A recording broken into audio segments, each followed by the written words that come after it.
ये कहानी एक ऐसी रात से शुरू होती है जिसने रायस्टार की पूरी जिंदगी बदल दी।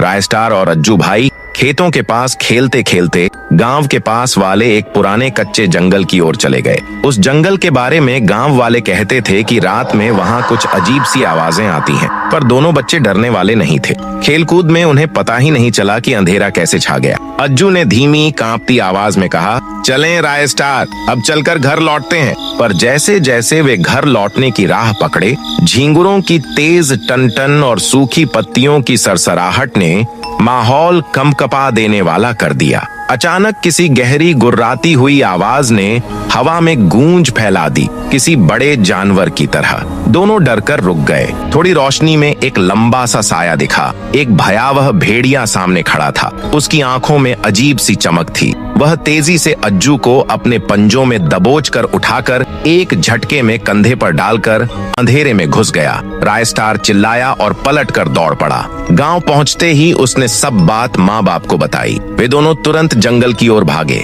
जंगल में वही भेड़िया फिर दिखा। इस बार उसके पंजों में रायस्टार के माँ बाप थे। वे चीखते कांपते हुए गायब हो गए। रायस्टार अब अकेला रह गया, न अज्जू न माँ बाप। कुछ दिनों तक वह घर के बाहर बैठे उनकी आस लगाता रहा, पर कोई लौट कर नहीं आया। धीरे धीरे उसका घर बार छूट गया। वह गांव के किनारे आंसू छुपाकर भीख मांगने लगा। कपड़े फटे, आंखों में बेचैनी और दिल भारी। एक दिन जब रायस्टार रास्ते पर बैठा था, तभी हवा में अचानक ठंडक फैल गई और सामने एक हल्की रोशनी चमकी। उसी रोशनी से अज्जू की बातें जैसे कि आत्मा की आवाज आई। रायस्टार, हमें बचा ले, हम जंगल की एक गुफा में फंसे हुए हैं। वह भेड़िया हमें वहां रोक कर रखता है, जल्दी आओ। रायस्टार के रोंगटे खड़े हो गए। अब सवाल यह था, क्या रायस्टार फिर उसी रहस्यमयी जंगल में जाएगा? क्या वह अज्जू और अपने माता पिता को वहां से निकाल पाएगा? यह जानने के लिए पार्ट 2 कमेंट करे।